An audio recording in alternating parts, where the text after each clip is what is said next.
안녕하세요. 반갑습니다. 정규철 원장입니다.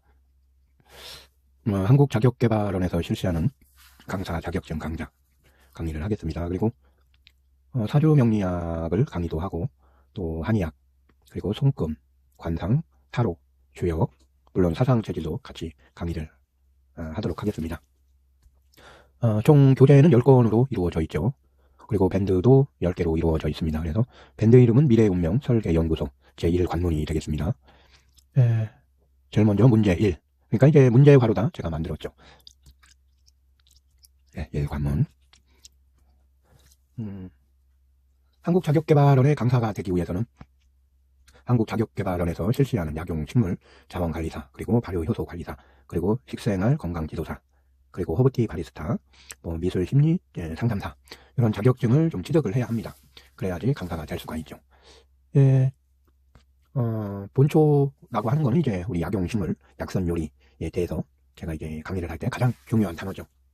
본초라는 단어는 꼭 알아야 합니다. 만약에 본초를 모른다 하는 거는 한의학, 약초를 모르는 거나 똑같은 거예요. 본초는 한의학에서 질병 치료에 쓰이는 약재를 얘기를 하죠. 즉 본초라는 것은 한의학에서, 본초학이라는 것은 한의학에서, 이것도 한번 볼게요. 본초다. 본초. 본초라는 것은 한의학에서 질병 치료에 쓰이는 약재를 뜻한다. 서양의 허브나 약초학에서 다루는 약초도 본초로 번역되는 경우가 많다. 그래서 여러분들이 그 서점을 가실 때 본초라고 써있으면, 이거는 질병 치료에 쓰이는 약재를 얘기하는구나. 그죠? 본초. 한문을 좀 알아야 돼요. 이게 나무목에 여기 하나, 근본 본자고, 그리고 불초. 강사분들은 이거를 본초를 좀 한문으로 쓸 줄 알아야 돼요. 본초. 그래서 약재는 식물성뿐만 아니라 동물성, 광물성 약재도 포함한다. 그죠? 약재가 있으면 이제 우리가 질병 치료하는 약재잖아요. 그렇기 때문에 동물성, 식물성, 광물성 모든 약재를 얘기를 하잖아요. 그죠? 동물성 약재, 식물성 약재, 광물성 약재. 그죠? 그래서 한번 여기 볼게요. 식물성 약재가 있어요. 식물성 약재는 뭐가 있을까? 황정이라는 약재가 있어요. 황정. 꼭 기억을 하세요. 황정이라는 약재가 있어요. 이걸 노루황자고 정력할 때 정자. 황정이라는 약재. 황정이라는 약재로 꼭 기억을 해야 돼. 이거는 동의보감에 나오는 첫 번째 약재입니다. 동의보감 책이 있어요. 허준 선생님이 쓴 건데 동의보감에 제일 첫 번째로 나오는 약재가 황정이에요. 황정. 층층 갈고리 둥글레. 그림은 나중에 보여드릴 건데 이 황정이라는 약재를 꼭 기억을 해야 돼요. 이게 식물성 약재고. 그럼 이제 우리가 동물성 약재가 있잖아요. 동물성 약재. 동물성은 이제 꽁이 있어요. 꽁이 있고 그 다음에 닭이 있죠. 꽁과 닭이 있습니다. 우리가 이제 꽁 대신 닭이라고 하잖아요. 이게 왜 이런 말이 나왔냐면 중국의 황제들은 꽁을 먹고 조선의 왕들은 닭을 먹었어요. 왜 그러냐면 중국의 속국이 조선이다 이렇게 된 거예요. 중국의 속국이 조선이다. 그래서 중국에는 천하제일탕이 있어요. 천하제일탕이 있습니다. TNC와 띠탕인데 여기에는 이제 꽁하고 오미자가 들어가요. 그리고 각종 재료가 들어가는데 천하제일탕에는 꽁과 오미자가 들어갑니다. 그런데 조선에서는 이거를 못 먹어요. 왜 그러냐면 꽁하고 오미자를 만약에 조선 왕이 먹었다 그러면은 이거는 이제 속국이 배신을 했다 뭐 해가지고 큰일 납니다. 그래서 조선에는 뭐를 먹었냐면 꽁 대신 뭐를 먹어요? 닭을 먹었고 오미자 대신 뭐를 먹어요? 인삼을 먹었습니다. 그래서 우리 그 조선에서부터 닭과 인삼이 이제 모든 백성들한테 이렇게 알려져 있지만은 중국에서 먹는 꽁과 오미자 이거는 알려지지 않았죠. 그래서 천하제일탕 중국에서 가장 좋게 생각하는 거는 꽁과 오미자예요. 오미자를 한번 볼게요. 오미자는 한문이 어떻게 되냐면 5개야. 뭐가? 맛이. 이게 맛이거든요. 이거는 차. 오미자. 5가지의 맛이 나는 거예요. 5가지 맛이. 신맛, 쓴맛, 그리고 단맛, 매운맛, 짠맛. 이렇게 나는 거죠. 그래서 목화, 토, 금, 수. 이거 아시는 분은 아실 거예요. 근데 몰라도 상관없어요. 나중에 배울 거니까. 그래서 이게 이제 동물성 약재다 하는 거예요. 그러면 이제 광물성 약재는 뭘까? 바로 소금을 얘기하죠. 소금을 얘기합니다. 소금은 우리 인체에는 0.9%의 소금을 가지고 있어요. 우리 인간은 염분 수치가 얼만큼이다? 0.9다라는 거죠. 우리 인체는. 근데 만약에 0.2에서 3이다. 그러면 요거는 이제 암 환자들이죠. 그래서 우리는 소금을 꼭 복용을 해야 합니다. 본문을 볼게요. 약재는 식물성뿐만 아니라 동물성, 광물성, 기원도 포함하지만 뿌리, 줄기 등 식물성 약재가 중심이다. 뿌리와 뿌리라는 의미에서 본초라고 부르게 되었다. 그러니까 약재 중에 동물성, 식물성, 광물성 약재 중에 식물성 약재가 85%를 차지해요. 우리 약용식물 자원관리사 교재에 나오거든요. 그래서 뿌리와 풀, 즉 85%를 차지하죠. 그래서 이제 본초라는 것은 약용으로 쓰이는 천연물을 가리키는 말이고 본초학은 이러한 것을 이제 연구하는 학문이죠. 그래서 이제 본초학의 대표적인 저술로는 이제 본초 강목이 있습니다. 본초 강목은 중국의 이시진이라는 사람이 본초 강목을 집필을 했는데 굉장히 이제 대단한 책으로 알려져 있죠. 한국에서는 향약 구급방과 향약 집성방 등 향약 중심의 문헌이 역사적으로 중요하게 다뤄졌죠. 향약은 이제 국내 약재가 되겠죠. 그래서 이제 본초, 허브는 한의학에서 사용되는 약재를 가리키는 말이다. 고대 그리스나 중세 유럽의 약초학에서 사용된 약초도 본초라고 번역하는 경우가 많다. 약재는 인삼, 인삼이라는 약재가 있어요. 그죠? 알죠? 요거는 보기약이다 이렇게 얘기해요. 보기약이다. 기를 보하는 약을 보기약이라고 하고, 그리고 이제 또 그러니까 인삼이나 녹용은 기를 보하는 거예요. 기를 보한다. 기가 총 몇 개가 있죠? 9가지 기가 있다고 그랬잖아요. 모르면 지금 알으면 돼요. 그래서 인삼과 녹용은 기가 허했을 때 먹는 거다 이렇게 되는 거예요. 인삼과 녹용은. 그래서 인삼은 특히 이제 소음인들에게 아주 좋은 약재고, 녹용은 저처럼 태음인들에게 좋은 약재예요. 체질도 반드시 알아야 되는데, 저처럼 말을 좀 느리게 하고 목소리가 꼭 동굴에서 나오는 목소리처럼 하는 사람들, 그리고 제 이제 얼굴을 보면 이제 그렇게 섹시하게는 안 생겼잖아요. 그죠? 좀 이제 부처님 얼굴처럼 생겼는데, 이런 사람들은 이제 그 태음인이에요. 태음인. 그래서 여러분들이 저를 보면, 정규철 원장님은 태음인이구나 이렇게 생각하면 돼요. 태음인이구나 이렇게. 문자가 쓸데없는 문자가 오네. 그래서 약재에는 인삼 등의 식물성 약재와 녹용 등의 동물성 약재, 주사는 또 안신약이에요. 정신을 안정시키는 광물성 약재가 있지만 대부분은 식물성 약재이고, 그중에서 뿌리와 뿌리줄기가 가장 많이 쓰이고 있다. 그래서 본초라고 하는 거예요. 신농시의 신농본초경이 최초의 본초학 서적으로 알려져 있다. 그러니까 중국에 신농본초경이라는 책이 있는데, 이 책이 최초의 본초학 서적이라는 거예요. 최초의 본초학 서적. 그래서 지금 보이는 사진이 이제 그 신농본초경의 저자 신농시죠. 신농시. 중국에 가면은 이런 그 한의원이나 중의원에 가면 이 그림이 많이 그려져 있어요. 지체일미 혹 작관 혹 장말 혹 전탕복 적관 이렇게 되어 있는데, 이거는 동의보감에 나오는 얘기로 단방은 한 가지 약재로 환을 만들거나 가루로 내거나 달여서 먹는 것이다. 예를 들어서 아까 황정이라는 약재가 있다고 그랬잖아요. 층층 갈고리 둥굴레인데, 이 약재를 우리가 먹을 때 한 가지 약재로 먹을 때는 환이나 가루로 만들 수가 있는 거죠. 우리가 환 만들고 가루 만드는 거, 나중에 환 만드는 것도 얘기를 해드릴 건데, 장시간 환과 가루로 했을 때 먹을 수 있어요, 단방을. 근데 이거를 몇 g을 먹어? 2돈을 먹는 거야. 1돈은 3.75지만은 2돈 하면 이제 좀 반올림해서 8g을 얘기하는 거죠. 8g. 환이나 가루를 먹을 때는 8g을 먹고, 황정을 이제 달여서 먹을 때는 20g을 달여서 먹는 거예요. 20g에 물 500cc 아니면 1리터를 붓고 달여서 복용을 하는 거죠. 그래서 동의보감에서는 일단 약재를 얘기를 하면서 복용하는 양을 얘기를 하죠. 그래서 문제를 보겠습니다. 약에는 옥석, 초목, 충수가 있으나 뭐뭐라고 부르는 것은 약 중에서 조류가 가장 많기 때문이다. 이건 뭐 본초죠, 본초. 이게 문제가 돼요. 그래서 약용식물 자원관리사나 발효효소 관리사에 이 문제가 나와요. 그래서 약에는 옥석, 초목, 충수가 있으나 뭐뭐라고 부르는 것은 약 중에서 조류가 가장 많기 때문이다. 그래서 가로 안에 들어갈 말을 찾으세요. 이렇게. 그런 본초죠. 약에는 동물성 약재, 식물성 약재, 광물성 약재로 구성이 되어 있는데, 그중에 식물성 약재가 85%를 포함하고 있기 때문에 나무 목자를 뜻하는 본자와 풀을 뜻하는 초자를 합쳐서 본초라고 한다. 그래서 나무는 땅을 의미하고 풀은 하늘을 의미한다. 그죠? 그래서 약용식물 자원관리사 교재에 나와 있습니다. 예, 사조명리학의 이제 그 사조명리학 이제 첫 번째 강의를 하도록 하겠습니다. 첫 번째 강의 어딨지? 여기 있나? 여기 있구나. 여기 보면 이제 사조명리학 1강의라고 했죠. 하늘의 기운은 이제 천간이라고 그래요. 하늘의 기운을 뭐라고 한다? 천간이다. 이렇게 얘기. 하늘의 기운을 천간이다. 이렇게 얘기를 하고, 땅의 기운을, 그러니까 우리가 이제 이게 이제 하늘이다라고 했을 경우, 이거를 이제 땅이라고 했을 경우 있죠. 그럼 하늘의 기운을 뭐라고 그래요? 천간이다. 이렇게 하는 거예요. 천간이다. 그럼 이제 땅의 기운을 뭐라고 그래요? 지지다. 이렇게 하는 거예요. 지지. 이거 한문을 알아야 되겠죠. 하늘의 기운을 천간. 이 하늘의 기운을 풀이 하늘을 뜻해요. 풀이 뜻하고 나무는 이제 땅을 뜻하거든요. 그래서 하늘을 천간이라고 하고 하늘을 풀을 뜻합니다. 이거 꼭 기억을 하시기 바랍니다. 옛날 이제 선조들은 풀을 하늘이라고 본 거예요. 그리고 이제 땅을 나무라고 부르죠. 그래서 다도를 배운 분들은 알 거예요. 초이선사라고. 초이선사. 초자가 이제 풀초자를 얘기해서 하늘의 옷을 입은 스님이다. 그래서 초이선사라는 뜻이에요.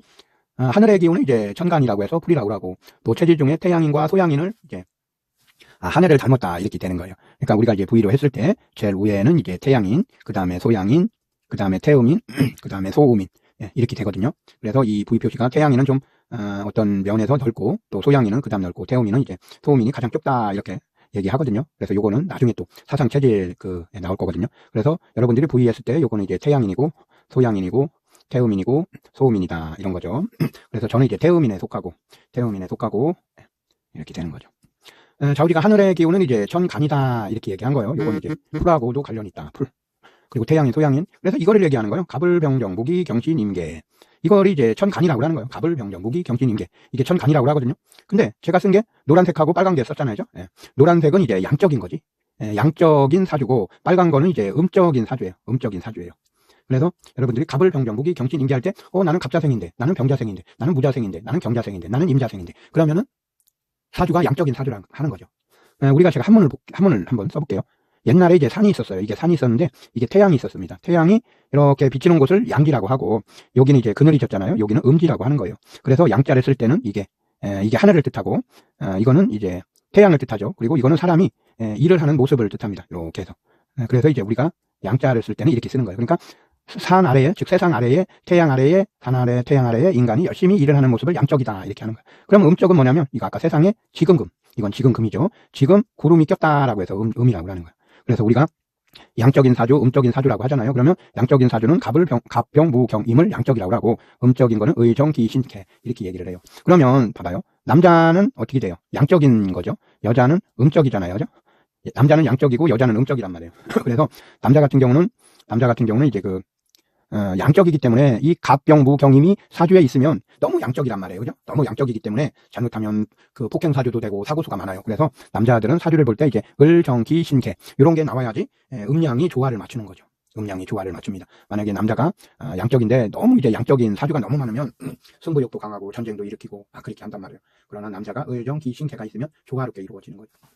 그럼 여자도 마찬가지예요. 여자도 음적이기 때문에 갑병무경임이 오는 것이 더 좋겠죠. 그죠? 오는 것이 더 좋다 이렇게 하는 거예요.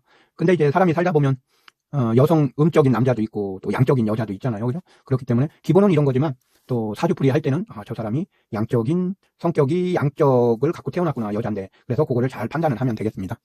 그래서 하늘의 기운을 천간이라 한다. 그래서 풀, 태양, 토양일 그리고 갑을 병정, 무기, 경신임계 꼭 기억을 해야 돼요. 꼭 기억을 해야 됩니다. 그래서 이 타로 카드가 있어요. 타로 카드가 있는데 타로 카드에서는 이제 이 메이저 카드와 마이너 카드가 있거든요. 메이저 카드, 마이너 카드. 타로 카드에서는 메이저 카드는 신의 세계를 의미한다. 천간은 메이저 카드를 의미한다고 해도 무리가 아니다. 그러니까 갑을 병정 무기 경신은 이제 천간을 얘기하는데 이것이 바로 메이저 카드와 같다라는 거죠. 메이저 카드. 그래서 여러분들이 사주를 공부하다 보면 타로 카드는 저절로 공부할 수가 있어요. 그래서 뭐 별도로 타로 카드를 공부 안 해도 돼요. 그러나 제가 또 이제 교재 9권, 9권에는 제가 이제 타로 카드에 대해서 또 자세하게 또 제가 그 책을 만들었죠. 그래서 타로 카드도 여러분들이 자세하게 보실 수가 있어요. 그래서 메이저 카드는 총 22장으로 이루어져 있어요. 그러나 이제 주역의 그 사주명리학에서는 10개로 이루어졌죠. 이 22장이라는 것은 이제 요한묵시록 성경책을 보면 이제 22장으로 이루어져 있기 때문에 이렇게 나오는 거죠. 그러니까 사주명리학은 뭐냐면 사주명리학은 이제 중국에서 시작이 됐기 때문에 동양의 점술이고 그리고 타로는 이제 성경책에 나오는 것을 가지고 이제 타로 점수를 했기 때문에 이거는 서양입니다. 그래서 사주를 공부하시는 분들이 이제 불교를 알아야 되고 또 타로를 공부하려고 하는 사람들이 이제 하나님을 알아야 돼요. 성경을 알아야 돼요. 근데 만약에 사주를 공부하는 사람이 부처님을 모른다 그러면 사주를 공부할 수가 없습니다. 만약에 이제 하나님, 기독교, 장로교, 감리교 하는 사람들이 사주명리학을 배운다 그러면 못 배워요. 왜 그러냐면 하나님 사상과 사주명리학 사상이 틀리기 때문에 180도 틀려요. 그래서 사주명리학을 배우려면은 제일 먼저 부처님을 알아야 돼요. 부처님을 모른다 그러면은 이제 사주명리학을 공부하실 수가 없습니다. 그리고 이제 타로도 마찬가지예요. 타로도 하나님을 모르는데 성부님도 모르고 하나님도 모르고 예수님도 모른다 그러면 타로를 배울 수가 없습니다. 왜 그러냐면 이제 타로는 성경책 내용을 기록한 거고 사주명리학은 부처님의 법을 풀이해 놓은 거예요. 그래서 이제 여기 보면 땅의 기운을 지지라고 그랬어요. 땅은 자축인묘, 진사오미, 신유술에 이렇게 얘기를 하죠. 자축인묘, 이것도 마찬가지로 노란색은 이제 양적인 거고 축. 그러니까 타로 카드에서 마이너 카드는 인간의 세계를 얘기합니다. 즉 이제 이거는 이제 하늘을 얘기하고 이거는 이제 땅을 얘기한다고 그랬잖아요. 땅을 얘기한다고 그랬잖아. 그래서 마이너 카드는 이제 인간의 세계를 의미하는데 사주명리학에서의 지지와 같은 의미를 지녔습니다. 마이너 카드는 네 분류로 나눠지죠. 칼, 지팡이, 펜타클, 컵. 그러나 이제 지지는 이제 12개로 나눠졌어요. 그래서 이제 4, 3, 10이라고 그러죠. 3개. 그래서 하나, 둘, 셋, 4개가 되죠. 그래서 이거는 칼이고 지팡이고 펜타클이고 컵이고 이렇게 됩니다. 그죠? 그래서 이제 신기하죠. 그죠? 타로하고 이제 그 사주명리학하고 똑같이 이루어졌잖아요. 그래서 우리가 뭐 인호술이다, 인호술. 인호술은 이제 복이 많단 말이에요. 복이 많지. 복이 많아가지고 인호술은 이제 복이 많고 말도 많고 이렇게 되는 거죠. 그래서 요거 같은 경우는 이제 컵을 얘기를 할 수가 있지. 컵. 인호술은 컵이다. 인호술 사주는 컵. 그리고 이제 또 이제 해묘미 같은 게 있잖아요. 해묘미 같은 경우는 이제 그 오래 살고 또 이제 어떤 일이 있으면 막 돌아다니고 그렇기 때문에 이제 지팡이하고 관련이 있죠. 그죠? 이 지팡이를 들고 이제 전 세계를 돌아다니잖아. 역마살이 있고 그리고 사유축이 있죠. 사유축. 사유축. 사유축은 이제 그 펜타클하고 관련이 있죠. 펜타클. 그래서 뱀, 다, 소 같은 경우는 이제 펜타클하고도 관련이 있어요. 그래서 인호술은 칼이고, 그죠? 인호술 칼. 아니, 그죠? 컵이죠. 아이고, 다시 쓸게요. 인호술은 컵이에요. 그러니까 컵에 뭐를 뒀냐면 이제 성배. 예수님의 몸과 피를 컵으로 했단 말이에요. 그러니까 성당 다니시는 분은 알아요. 그 성체 성사를 하면 예수님의 몸과 피를 영했다가 굉장히 복을 받은 거죠. 그래서 인후술은 컵하고 관련 있고, 그리고 해묘미는 이제 해묘미 천파성, 천역성이잖아요. 세상을 돌아다녀야 돼. 그렇기 때문에 이제 지팡이가 있어야 되죠. 지팡이가 있어야. 그리고 이제 사유축입니다. 사유축은 이제 물론 타령살이를 해야 되지만 앞날의 미래도 알 수 있고, 또 공부를 열심히 해서 교수가 되고 저처럼 돈도 벌고, 그렇기 때문에 이제 펜타클이라고 할 수가 있지. 그리고 이제 신자진 있죠. 신자진. 진, 용이란 말이야. 용이 이제 하늘을 날르고, 또 쥐가 있고, 손오공이 있고, 막 싸우고 한단 말이에요. 그죠? 그러니까 이거는 칼이지, 칼. 정리를 위해서 칼. 그래서 신기하게도 타로카드가 칼, 지팡이, 펜타클, 컵이 있듯이, 우리 사주명리학도 이제 인호술, 해묘미, 사유축, 신자진, 이런 게 있는 거예요. 그래서 이제 자축이묘, 진사오미, 신유술에다 이렇게 되는 거죠. 그래서 예를 들어서 올해에 이제 오는 이제 그 말띠거든요. 만약에 말이 이제 예를 들어서 타로카드에 컵카드가 나왔다, 에이스 컵이 나왔다. 그럼 이거는 좋은 거죠. 굉장히 좋은 거죠. 그러나 만약에 이제, 여기 이제 인호술이고, 여기가 이제 신자진이란 말이에요. 신자진이란 말. 근데 이제 타로카드에 예를 들어서 이제 컵카드가 이제 원숭이 띠에게 왔다. 그러면 요건 이제 상극이 되거든. 그래서 타로카드를 볼 때는, 타로카드, 우리가 이제, 이렇게, 타로카드를 볼 때 이제 뭐가 나오느냐에 따라서 이제, 예를 들어서 무슨 띠냐, 그 사주가 어떻게 되느냐에 따라서도 이제 다 풀이가 틀리게 돼야 되겠죠. 자, 우리는 타로카드의 마이너 카드는 인간의 세계를 의미하는데 사주명리학에서의 지지와 같은 의미를 지녔다. 마이너 카드는 총 4분류로 나누어져 있고, 칼, 지팡이, 펜타클, 컵, 그러나 지지는 12가지로 분류했다. 그래서, 예, 자축인묘 진사오미는 이제 12개월이므로 이처럼 달수를 지지와 연관시켜서 세상을 보는 것도 있어요. 시간도 있죠. 그래서 청간과 지지는 반드시 외워야 합니다. 그리고 각각 어느 오행에 속해 있는지도 반드시 알아야 되죠. 청간의 가불은 목의 기운을 뜻해요. 청간의 가불은 목의 기운을 뜻하죠. 목의 기운을, 여기 볼게요. 여기 보면 이제 우리가 천간의 갑을 병정할 때, 목의 기운에는 이제 갑과 을이 되는 거고, 그리고 화의 기운은 갑을 병정 되는 거고, 이제 토의 기운은 이제 무기가 되겠고, 갑을 병정 무기, 그리고 금의 기운은 경과 신이 되겠고, 수의 기운은 임과 개가 되겠습니다. 그래서 천간의 갑의 기운과 병정의 화의 기운, 무는 토의 기운, 경은 경신은 금의 기운, 임계는 수의 기운이에요. 그래서 사람은 태어나면서부터 자연의 기를 흡수합니다. 또한 하늘의 기도 흡수하죠. 그래서 이 갑을 병정 무기, 경신, 임계. 그래서 사주를 보게 되면 내가 목의 기운이 얼마나 있고 화의 기운이 얼마나 있구나. 그래서 갑을 병정, 요건 이제 천간을 뜻하죠. 그래서 내가 이 하늘의 기운을, 특히 이제 화의 기운을 갖고 있구나, 금의 기운을 갖고 있구나를 먼저 파악을 해야 돼. 그럼 이제 목의 기운이 어떻고 화의 기운이 어떻고 토의 기운이 어떤지를 알아야 되잖아요. 그래서 제가 쓴 거예요. 갑을 사주를 가지고 있는 분들은 신기하게도 목의 기운이 강해서 매우 가정적으로 생활을 하면 큰 복을 받습니다. 그리고 목의 기운과는 체질적으로 매우 밀접하죠. 갑과 을이 있는 사람들은 목의 기운과 체질적으로 매우 밀접해요. 그래서 이제 태음인 같은 성격이 있으면 가장 좋죠. 목이라는 거는. 그러니까 갑과 을의 사주를 이제 목하고 비교를 하는 거예요. 그래서 신기하게도 목의 기운과도 체질적으로 매우 밀접하다. 갑과 을이 있으면 이렇게 되는 거죠. 그리고 이제 병정사주입니다. 신기하게도 병정사주는 이제 화의 기운이 체질적으로 매우 밀접하면서 항상 종교를 가져야 행운이 들어오는 사주예요. 그러니까 병정이다 그러면은 종교를 가져야 되네. 그죠? 성당을 다니든지 불교 조계종을 다니든지 하시면 매우 큰 행운이 들어옵니다. 키워드는 이제 종교예요. 내 종교가 최고이고 예수님을 믿지 않으면 지옥을 간다라고 온 동네 다니면서 떠드는 사람들은 정신적으로 약간 나약한 사람입니다. 더 나아가서는 조울증이 생길 수도 있어요. 합리적으로 생각을 못하는 사람들은 히포크라테스가 얘기했듯이 조울증의 증상이 있을 수 있다 이렇게 얘기하는, 내 종교가 최고다라는 것은 있을 수가 없어요. 그래서 사주에 이제 예를 들어서 사사가 있으면 이것이 이제 정신적으로 문제가 많은 사람들이에요. 그리고 이제 무기사주, 무기는 이제 토죠. 신기하게도 토의 기운이 체질적으로 매우 밀접하면서 항상 조화로움 속에서 생활을 해야 큰 복이 들어옵니다. 그러니까 토의 기운은 소양이네요. 소양인들은 구기자를 좀 많이 먹어야 돼. 소양인들은 얼굴도 이쁘고 몸매도 이쁘고 말도 많고, 그죠? 말도 많아요. 그래서 신기하게도 토의 기운이 체질적으로 매우 밀접하면서 항상 조화로움 속에서 생활을 해요. 항상 조화롭게 생활을 해야 돼요. 조화롭게 생활을. 질투 같은 거 하면 안 돼요. 네, 그리고 이제 경신사주예요. 여기 경신. 신기하게도 금의 기운이 체질적으로 매우 밀접하면서 나란 일을 하면 크게 성공을 합니다. 만약 공무원이라면 정직하게 나란 일을 보면 큰 복이 들어오죠. 키워드는 국가예요. 금의 기운은 왜 그러냐면 이제 편관과 정관이 있어서 그래요. 편관과 정관. 금의 기운. 그리고 직업사주를 보면 관인농업이나 복술포수, 관인농업이나 복술포수나 재봉교사도 마찬가지고. 그래서 경신사주. 그리고 임계사주가 되겠습니다. 임계에는 이제 그 수의 기운. 신기하게도 이제 수의 기운이 체질적으로 매우 밀접하면서 수의 기운. 체질적으로 매우 밀접하면서 누군가에 크게 성공하는 거. 누군가 이제 도움을 준다는 거. 요건 이제 소음인들. 소음인들은 대머리예요. 무조건 대머리야. 요거는 태양인들. 자, 우리가 일반적으로 천간 지지를 줄여서, 그러니까 이제,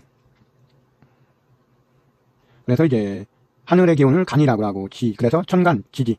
그래서 지지라고 그래요. 지지하기다라는 거죠. 그래서, 간지죠. 천간, 간지. 그래서 일반적으로, 천간 지지를 줄여서 간지라고 불러죠. 이때 간은 몸체로 10개, 지는 가지로 12개로 이루어졌죠. 그래서 제가 이렇게 보면은 이제 여기를 연주, 월주, 일주, 시주라고 하거든요. 그래서 여기 하면 천간, 여기는 지지. 그러니까 즉 연간, 연지, 월간, 월지, 일간, 일지, 시간, 또 시지 이렇게 하거든요. 요거를 모르면 괜찮아요. 나중에 또 제가 자세하게 설명을 할 거예요. 그래서 옛날에는 이제 서기 몇 년이라는 개념이 없었으므로 간지로 이루어진 육신갑자를 이용해 연도를 나타냈죠. 그래서 병인년에 일어난 서양 오락계 소란을 병인양요, 또 임진년에 외놈이 쳐들어온 것을 임진외란이라고 했죠. 그래서 천간은 갑을, 병정, 무기, 경신임계, 이거 한문으로 나도 쓸 줄을 알아야 돼요. 그리고 지지는 자축이며 진사오미, 신유술에 이것도 알아야 되죠. 이사주를 보면 이제 우리가 우회를 천간이라고 하는 거예요. 우회를 여기를 이제 천간이라고 하는 거고, 여기를 이제 천지라고 하는 거예요. 그러면 이제 천간을 보면 병, 경, 무, 병 이렇게 나오죠. 여러분들 요 글자를 이렇게 한문 잘 모르겠네. 근데 천천히 하면 돼요. 그래서 여기가 이제 병이고, 그 다음에 경이고, 그 다음에 무고, 그 다음에 병이에요. 그런데 사주명리학에는 신기하게도 이게 병과 병이 있잖아요. 똑같이 있잖아. 이걸 이제 병합이다 이렇게 되는 거예요. 그러니까 그 병합. 그러니까 똑같은 병이 두 개가 오면은 이게 상충을 해요. 서로 다 싸운다고. 그래서 안 좋은 거예요. 그러니까 병병이 왔으면 이제 병의 병합. 요거 여기 밑에 보니까 인인이 왔잖아요. 또 인인이 왔잖아. 그러면 인인 병합 이렇게 되는 거예요. 인인 병합. 그러니까 인은 호랑이거든요. 잘 모르실 거예요. 처음이라. 그렇지만 이제 조금 배우면 아는데, 여기 병, 경, 무, 병. 여기는 이제 인인, 자진 이렇게 나온단 말이에요. 그러니까 여기도 인인이 있어. 인인이 있으면 이것도 안 좋은 거예요. 같이 호랑이 두 마리가 있으면 안 되지. 그래서 이 사주는 신기하게도 이혼 사주예요. 이혼했어. 이혼하면 안 좋지. 서로 다 같이 살으면 좋은데 이혼 사주야. 그리고 이 사주는 또 이제 자식을 유산을 했어요. 4명이나 유산을 했어. 생각을 해봐요. 자식을 죽였단 말이에요. 낙태를 했는지 뭐 했는지. 사주명리학은 반드시 이제 부처님의 법이 들어가야 돼요. 그래서 유산을 했다 그러면 바로 부처님께 진원기도를 한다든지, 저 같은 법사나 아니면 이제 스님들에게 계속적으로 진원기도를 신청을 해야 돼요. 그래야지 육도윤회에서 아무 일이 없을 수가 있어요. 근데 아무 일도 없을 수가 있지는 않지. 왜 그러냐면 자우리가 업은 업이에요. 까르마는 까르마인데, 자우리가 우리가 사주를 볼 때 우액을 뭐라고 한다. 여기 이제 갑을병정 천간이라고 하고, 밑에를 뭐라고 한다. 지지다. 그래서 우액을 천간, 밑에를 지지라고 하는 거예요. 그리고 여기를 연주, 월주, 일주, 시주. 그래서 1986년 하면 이제 연주의 병인년, 병인년이 1986년이고, 그리고 1월이 이제 경인, 그리고 5일이 이제 무자, 그리고 8시가 병신 이렇게 된단 말이에요. 그래서 연주, 월주, 일주, 시주. 그런데 이제 어리석은 사람들은 일주가 기본이 된대요. 기본이 돼서 모든 것을 이렇게 풀이를 한다는데, 그거는 절대적으로 그런 거 아니에요. 연주, 월주, 일주, 시주를 전부 다 종합적으로 이제 사주 풀이를 해야지 알 수가 있는 거죠. 그리고 연주는 이제 연주는 뭐를 뜻하냐면 이제 초년운을 뜻하고, 또 조상운을 뜻하고, 이제 그 신을 뜻해요. 신적인 어떤 능력을 뜻하고, 또 월주는 이제 부모님을 뜻하고, 형제를 뜻하고, 그리고 이제 배우자를 뜻해요. 그리고 일은 이제 본인을 뜻하고, 또 형제를 뜻하고, 그러니까 형제가 2개가 가잖아요. 그리고 이제 시주는 이제 자식을 뜻하고, 손자를 뜻하고, 그리고 이제 사후세계를 뜻해요. 시주는 사후세계를 뜻합니다. 그래서 사후세계에 뭐 인간으로 태어났는지 알 수가 있고, 그리고 연주회를 보면 이제 이 사람이 전생에, 그러니까 연주는 이제 전생을 뜻하지만, 이제 시주는 다음에 사후세계에서 이제 내생, 다음 생을 알 수가 있는 거죠.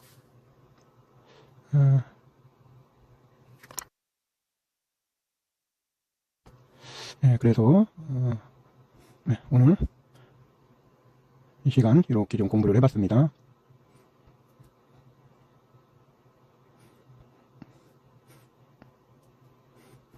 그래서 여기 보면 우리 인체는 지수화풍으로 인해서 몸이 형성이 되고, 자연의 음양오양의 기로 인해서 정신이 몸과 함께 이루어져 있어요.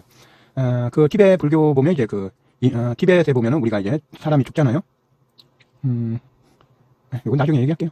기라는 것은 총 9가지가 있습니다. 그래서 우리 인간의 기는 9가지로 구성이 되어 있어요. 그래서 요거 같은 경우는 여러분들이 잘 될 거야. 요 부분은 연주, 월주 이거기 때문에 여러분들이 아까 얘기했듯이, 연간은 하늘의 기운을 받은 조상을 의미하고, 연지는 지상의 기운을 받은 조상을 의미하고, 근데 요게 이제 조상도 있지만은 이제 신적인 거, 그리고 어렸을 때, 그리고 연간, 일간, 시간 이렇게 되죠. 그래서 47분간 강의를 했습니다. 1강의 마치도록 하겠습니다.